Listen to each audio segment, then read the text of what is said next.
Terima kasih, saya didampingi oleh Pak Gubernur BI, kemudian Menteri Dalam Negeri, Pak Wamen KKP, Ibu Wamendak, Ibu Wamen PU, dan Kepala BPS.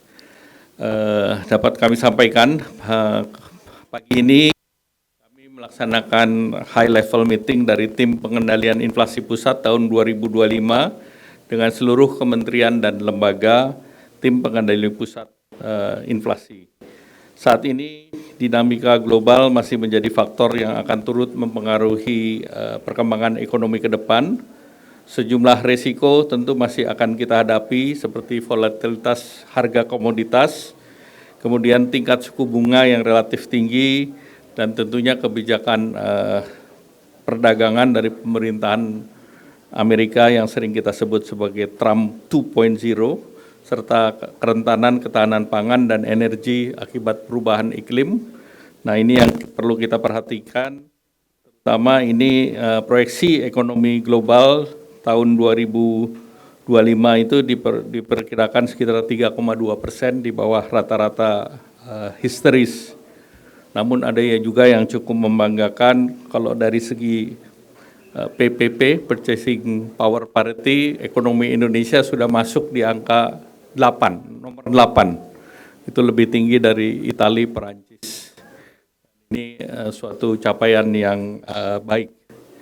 Nah, tentu Indonesia harus menjaga tetap pertumbuhan ekonomi, dan kita tahu di kemarin kita bisa menjaga inflasi di 1,57 di year on year, dan terhadap capaian di tahun 2024, kami berterima kasih kepada Gubernur BI, Pak Menteri Dalam Negeri, dan seluruh kementerian yang bekerja keras agar ini bisa dicapai.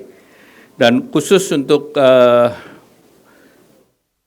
tahun 2025, pertama adalah menjaga inflasi di kisaran 2,5 plus minus 1% untuk mendukung akselerasi pertumbuhan ekonomi nasional. Kemudian kita harus menjaga komponen inflasi khusus volatile food di kisaran 3-5%. Jadi angka volatile food itu yang dijaga secara mingguan oleh tim termasuk TPID di bawah Pak Menteri Dalam Negeri. Sehingga ini adalah intervensi daripada pemerintah pusat maupun daerah agar volatile food bisa terus terjaga. Dan ketiga, memperkuat koordinasi pusat daerah dalam peta jalan pengendalian inflasi 2025 dan 2027 dengan upaya yang pertama, memastikan keterjangkauan harga komoditas pangan dan tarif angkutan pada periode Hari Besar Keagamaan Nasional, juga termasuk di sini yang kita hadapi dalam waktu dekat adalah Idul Fitri. Yang kedua, peningkatan produktivitas pangan guna menjaga ketersediaan wilayah. Yang ketiga, menjaga kelancaran distribusi pangan antar wilayah, terutama wilayah surplus menuju wilayah defisit.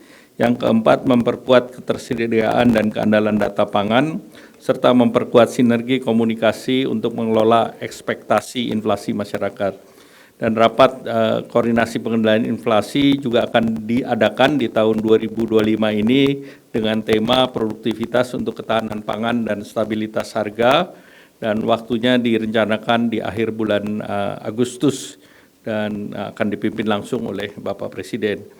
Kemudian anggaran ketahanan pangan tahun 2025 untuk melindungi gejolak pangan dunia, pemerintah mengalokasikan 144,6 triliun yang akan dilakukan dengan berbagai strategi, yaitu diversifikasi pangan, stabilitas harga, dan peningkatan produktivitas petani.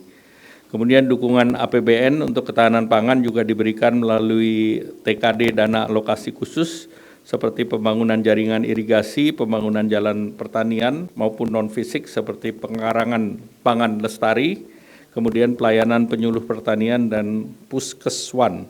Di lain sisi, Gerakan Nasional Pengendalian Inflasi Pangan akan terus dilanjutkan di tahun 2025 untuk mendukung ketahanan pangan, dan selain itu agar momentum pertumbuhan terus dijaga, pemerintah mendorong stimulus di hari Lebaran ini dengan program yang dilanjutkan dari program Nataru yang lalu, yaitu diskon harga tiket pesawat, kemudian penyelenggaraan kembali Harbolnas 2025, program Every Purchase is Cheap atau Epic Sales 2025, beli di Indonesia saja, yaitu diskon. Di tahun 2025 juga dilakukan diskon tarif tol dan stabilisasi harga pangan. Dan paket stimulus ekonomi yang sudah berjalan, ini bantuan pangan 16 juta KPM, 10 kilo per bulan untuk Januari-Februari, diskon tarif listrik yang selama 2 bulan Januari-Februari, kemudian juga terkait dengan PPN DTP untuk properti dan otomotif dan PPH sektor padat karya, dan juga akan didorong penyaluran KUR di Q1 dan panen padi diharapkan akan optimal lebih baik dari tahun yang lalu di Q1 ini. Kemudian tentunya beberapa program lain seperti kita akan dorong juga program skema kredit untuk padat karya, diharapkan ini akan terus didorong terutama untuk plafon 500 sampai 10 miliar dengan waktu yang fleksibel 5 sampai 8 tahun. Dan juga pemerintah akan memberikan subsidi bunga dan masing-masing untuk para debitur, dan anggaran yang dialokasikan untuk ini adalah 20 triliun melengkapi dari KUR menjadi 300 triliun. Demikian, terima kasih.